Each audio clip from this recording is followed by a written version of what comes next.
अफगानिस्तान में elected government चली गई और उसके जगह तालिबान के द्वारा नियंत्रण स्थापित किया गया। ये खबर आज के तारीख में सारी दुनिया में चर्चा का विषय बना हुआ है। हर तरफ मीडिया में इसी की चर्चा हो रही है। इसके बारे में मुझे जो लगता है, मैं कुछ बातें इसके बारे में जो देशवासी लोग हैं उन लोगों के सामने अपने ख्यालात भी रखना चाहिए। इस बात को ध्यान में रखते हुए मैं अपनी बातें यहाँ रखना चाहता हूँ। सबसे पहली बात तो मैं ये बताना चाहता हूँ कि तालिबान के द्वारा जिनको राष्ट्रपति बनाने की चर्चा हो रही है वो बिरादर या बारादर ऐसे नाम के व्यक्ति है।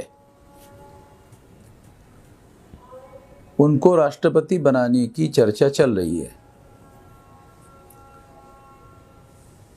तो ये बारादर कौन है, इसकी जानकारी करने के बाद ये पता चला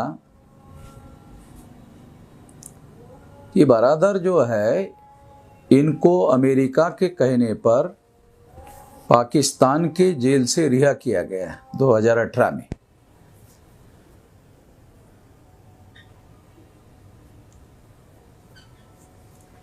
जिनको अमेरिका के कहने पर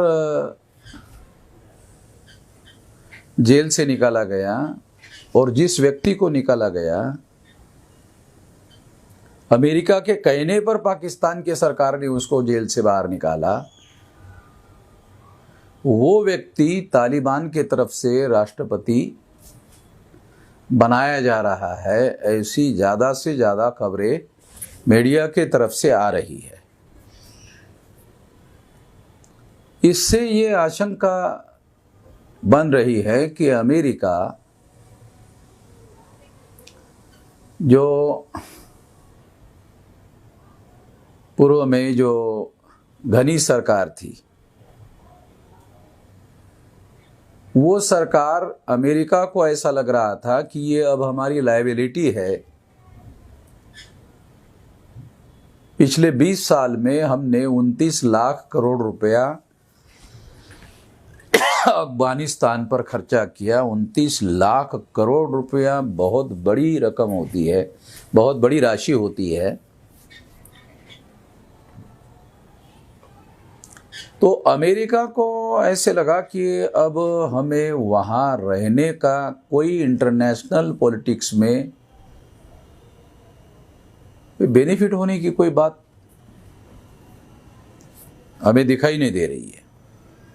इस बात को ध्यान में रखते हुए अमेरिका ने स्ट्रेटेजी प्लान की कि अभी अफगानिस्तान से हमको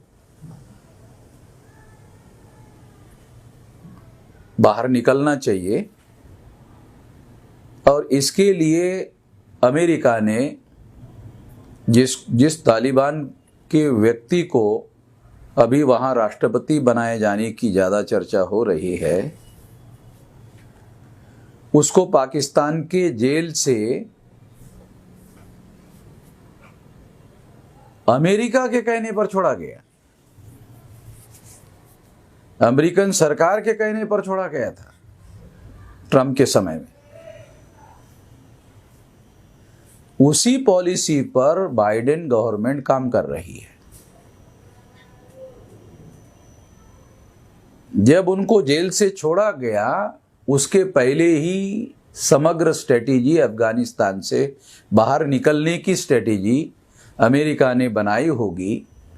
तो अमेरिका को वहाँ ऐसी गवर्नमेंट चाहिए थी जिससे अमेरिका को किसी प्रकार की कोई लायबिलिटी लेना ना पड़े और वो ऐसी गवर्नमेंट आए जो अफगानिस्तान की जिम्मेदारी संभालने का काम करे।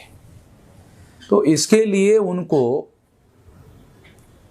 तालिबान के लोग उपयुक्त लगे, इसलिए अमेरिका के पहल पर ही तालिबान के साथ चर्चा शुरू की गई। जब अमेरिका को मानने वाली गवर्नमेंट अफगानिस्तान में थी, इसके बावजूद भी अमेरिका ने तालिबान के लोगों के साथ में चर्चा शुरू की थी।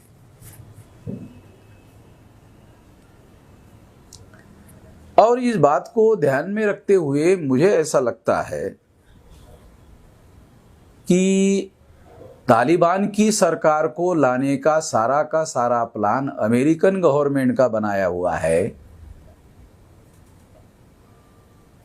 जो भी तथ्य और जो भी फैक्ट सामने आ रहे हैं, उसके आधार पर मेरी ये राय बनी। और पर्दे के पीछे इस चर्चा में भारत सरकार शामिल है, इसमें पाकिस्तान शामिल है, इसमें चाइना शामिल है, रूस शामिल है, ये सारे लोग इसमें शामिल हैं।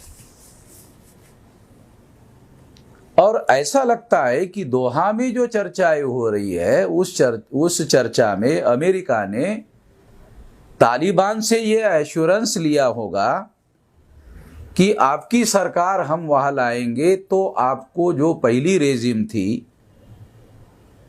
तालिबान की, मुल्ला उमर के नेतृत्व में, उस तरीके से आप लोगों को काम नहीं करना होगा। तो जो डेमोक्रेटिक वैल्यूज है उसको ध्यान में रखते हुए काम करना होगा, लिबरल तरीका अपनाना होगा, महिलाओं को अधिकार बहाल करना होगा, और अफगानिस्तान के भूमि का दूसरे देश के लोगों को आतंकवाद को पनाह देने के लिए उपयोग करने के लिए मना करना होगा। ये सारी बातें पर्दे के पीछे दोहा में चर्चा में तालिबान के साथ चर्चा हुई होगी और उसके तहत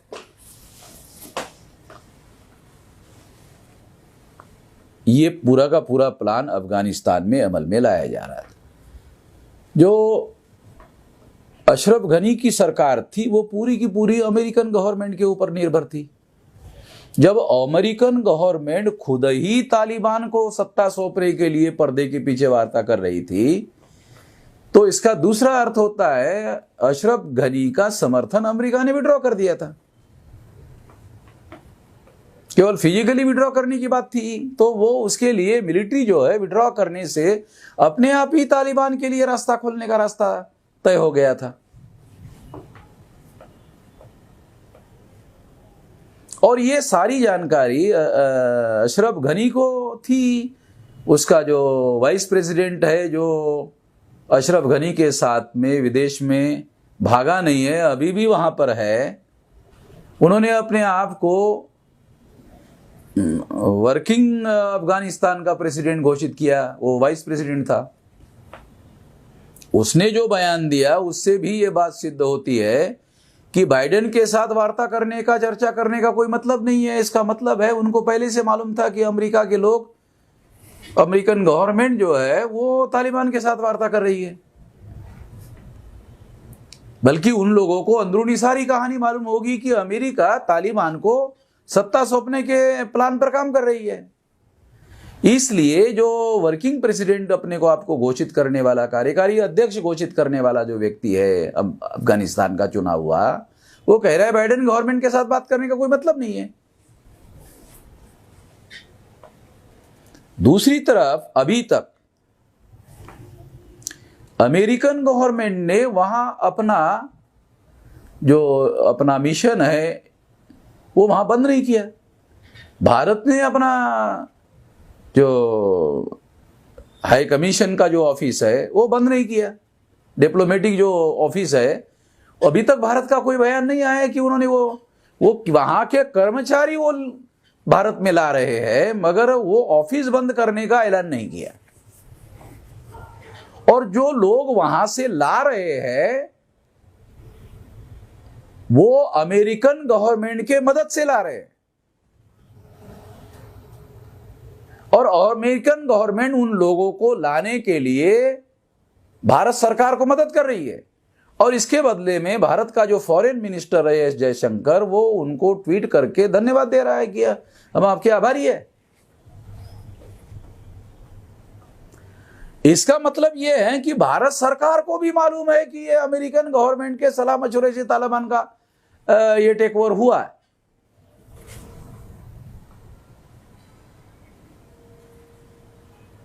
ये जो बहुत सारी घटनाएं बता रही है।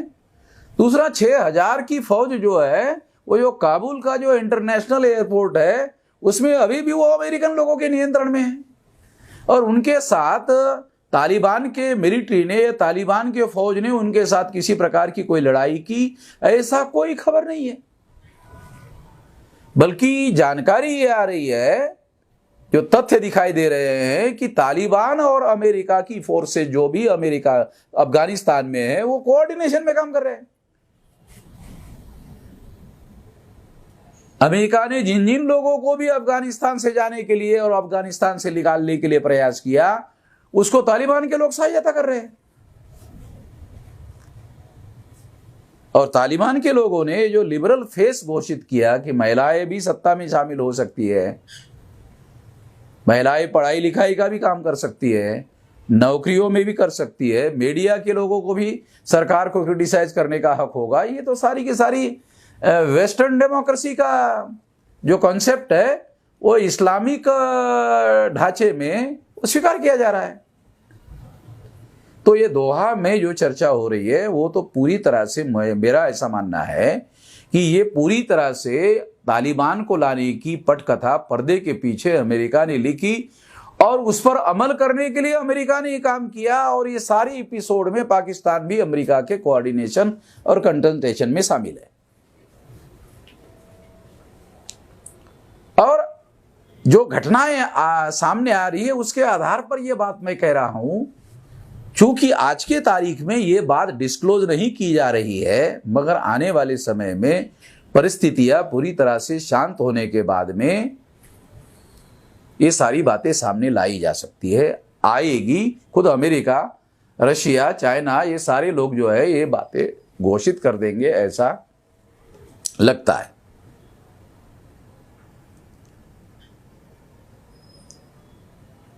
ये बातों को ध्यान में रखते हुए मुझे ऐसा लगता है कि अमेरिकन गवर्नमेंट के सलाह मशवरे से ये सारी की सारी बातें हो रही है और कोऑर्डिनेशन से हो रही है। और मुल्ला उमर की सरकार उस समय जो लाई गई थी रशियन लोगों को वहाँ से भगाने के लिए तालिबान की, वो सारी अमेरिकन गवर्नमेंट की मदद से थी। तो जो सेकंड इन कमांड थे, जिसको अभी राष्ट्रपति बनाने की बात होती है, वो मुल्ला उमर के मंत्रिमंडल में डिफेंस मिनिस्टर थे। तो वो जो डिफेंस मिनिस्टर थे मुल्ला उमर तो मारा गया है, और अभी जो सेकंड इन कमांड जो व्यक्ति था, जिसको उस समय अमेरिका के लोगों ने ही तैयार किया था पाकिस्तान की मदद से, आज उसी की मदद लेकर तालिबान की सरकार अमेरिकन लोग ला रहे हैं और वहां से वो मुक्त होने की कोशिश कर रहे हैं, हर प्रकार की लायबिलिटी से मुक्त होना चाहते हैं। तो एक तो ये है क्योंकि अफगानिस्तान में 29 लाख करोड़ रुपया खर्चा होने के बाद भी आज के तारीख में अफगानिस्तान में रहने की कोई प्रासंगिकता, कोई इंटरनेशनल पॉलिटिक्स में अमेरिका की कोई बेनिफिट नहीं है, बल्कि अमेरिका वहां से निकलकर अपने रिसोर्सेज बचाना चाहता है। और जो इंटरनेशनल पॉलिटिक्स में चाइना ने जो चुनौती खड़ी की हुई है, उस चुनौती का मुकाबला करने के लिए उस रिसोर्सेज का भविष्य में उपयोग करना चाहता है, और उसके लिए इंटरनेशनल लेवल पर जो नई चुनौती खड़ी हुई है उस दिशा में उसको ज़्यादा ध्यान देना है। इस बात को ध्यान में रखते हुए अमेरिका अफगानिस्तान से निकलना चाहता है, और तालिबान की मदद से ही वो निकल सकता है, बगैर लायबिलिटी के निकल सकता है। यही रास्ता उनके लिए सही था, ऐसा उनकी मान्यता थी, और उसके आधार पर वो वहाँ से निकल गए, और निकलने के लिए ये रास्ता उन्होंने ढूंढा, ऐसा मेरा मानना है। इस मौके पर मैं इतना ही कहना चाहता हूँ, और इस लाइट में और भी आने वाले समय में जैसी जैसी जानकारी उपलब्ध होगी इस पर हम लोग अपनी बात करेंगे। भारतीय मीडिया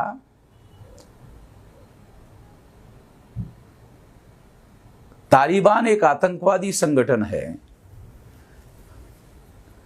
और तालिबान के लोगों पर यकीन नहीं किया जा सकता आज जिस तरह से वो बात कह रहे हैं, उनके बातों पर यकीन नहीं किया जा सकता है। इस लाइट पर भारत का मीडिया काम कर रहा है। अगर ये इस लाइट पर भारत का मीडिया काम कर रहा है तो भारत सरकार तो तालिबान से वार्ता कर रही है। अमेरिका की मदद से तालिबान के साथ भारत सरकार भी वार्ता में शामिल है। इसका क्या अर्थ निकाला जाए? इसका मतलब है कुछ दिन के बाद भारत सरकार का भी ऐसे बयान आ जाएगा कि हम तालिबान के साथ, यदि तालिबान अपने भूमि का उपयोग आतंकवाद के लिए, पनाह देने के लिए नहीं होने देने के लिए रजामंद है, तो हम तालिबान सरकार के साथ में मिलजुल कर काम करने के लिए तैयार है। ऐसा बयान कला सकता है भारत सरकार का। ज्यादा संभावना यही है जो मैं कह रहा।